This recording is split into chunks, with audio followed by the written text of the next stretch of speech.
Salve, salve, amigo baesiano de todo o Brasil, tudo bem? Eu sou Eduardo Baez, este é o canal História Integrada Edu Baez. Não deixe de se inscrever, de dar um joinha, ativar o sininho e compartilhar esse vídeo. Estamos conversando sobre Baixa Idade Média, estamos conversando sobre os desdobramentos das cruzadas. Na aula anterior vimos as cruzadas, o que aconteceu, como as cruzadas abriram o mar Mediterrâneo para a navegação, ou reabriram, melhor dizendo, o mar Mediterrâneo para a navegação europeia. Agora eu quero conversar com vocês sobre os desdobramentos comerciais e urbanos, ou o renascimento comercial e urbano na Baixa Idade Média, que dará origem ao capitalismo e às monarquias nacionais daqui a pouco, ok? Caminhe comigo, vamos em frente, veja só. O resultado direto das cruzadas, o primeiro grande resultado, vai ser a abertura do mar Mediterrâneo, reabertura, melhor dizendo, do mar Mediterrâneo à navegação europeia.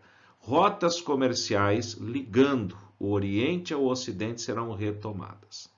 Mas também um outro aspecto me chama a atenção, que é a formação de rotas terrestres a partir dos portos principais da Europa, que vão deslocar as mercadorias que chegam nesses portos pelo interior da Europa. As cidades italianas serão as pioneiras, o porto de Gênova, o porto de Veneza, também a cidade de Constantinopla, mas que já não é na Itália, obviamente, mas também estará vinculada a isso. Mas as cidades italianas, essas sim, serão responsáveis diretas pela difusão dessas mercadorias nas rotas comerciais que vão se formar.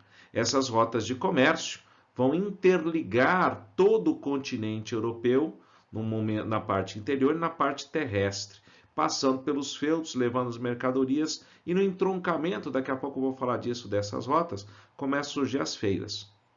No cruzamento dessas rotas, várias feiras vão ser estabelecidas.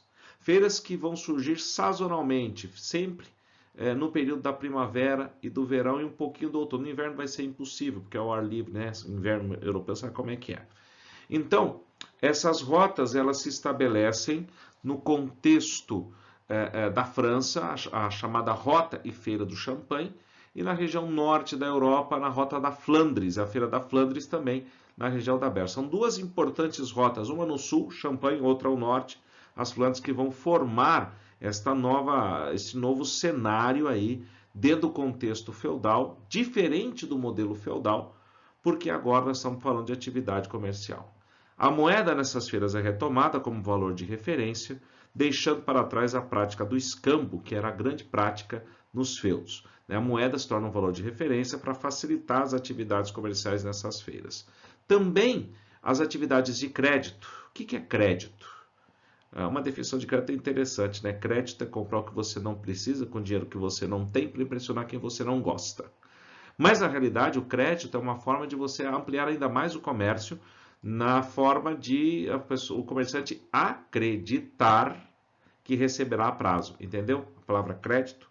Com isso, os bancos se estabelecem para empréstimos e financiamentos, uso de juros, a prática da usura, que é a prática de empréstimo de dinheiro a juros, começa a ganhar força nesse cenário.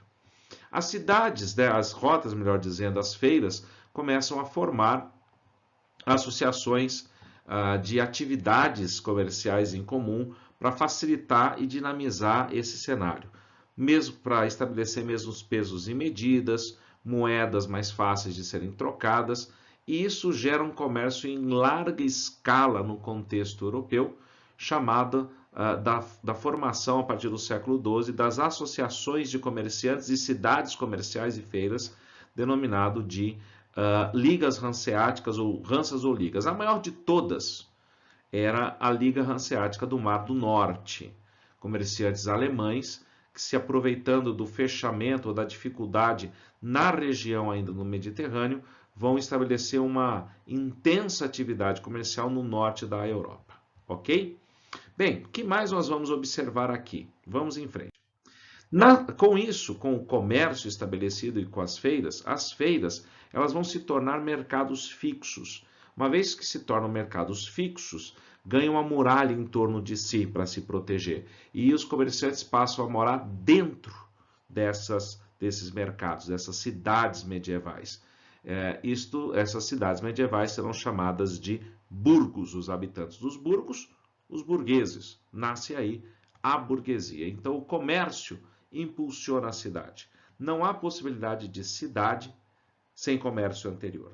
E a cidade é um universo à parte do mundo feudal. Um adágio popular da época diz assim: o ar da cidade torna o homem livre. Livre do quê? Livre das amarras feudais, livre do cenário feudal. A cidade é um mundo à parte, chamados de burgos ou fortalezas. Está aqui uma imagem para você.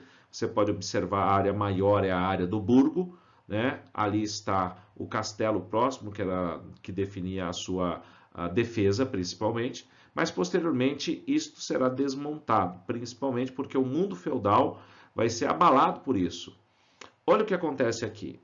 Observe que nessa cidade não tem lavoura. Observe que nessa cidade não tem plantação. Essa cidade, ela compra do feudo o que ela precisa para sobreviver, este burgo. Ora, o feudo começa a produzir mais para gerar excedente para vender para a cidade. Olha que interessante, produzir mais para gerar excedente para levar para a cidade. Não tem nada a ver com o feudalismo, meu amigo. Acabamos de observar o quê? Acabamos de observar o surgimento das atividades comerciais. O feudo produzindo a mais para vender para a cidade. Já não é mais feudalismo, é pré-capitalismo. Muito bem. Os burgueses são os habitantes dos burgos, podem ser artesãos, podem ser comerciantes, podem ser servos livres. Na medida em que essas cidades, esses burgos se tornam fortalecidos economicamente, eles vão buscar a autonomia em relação ao feudo.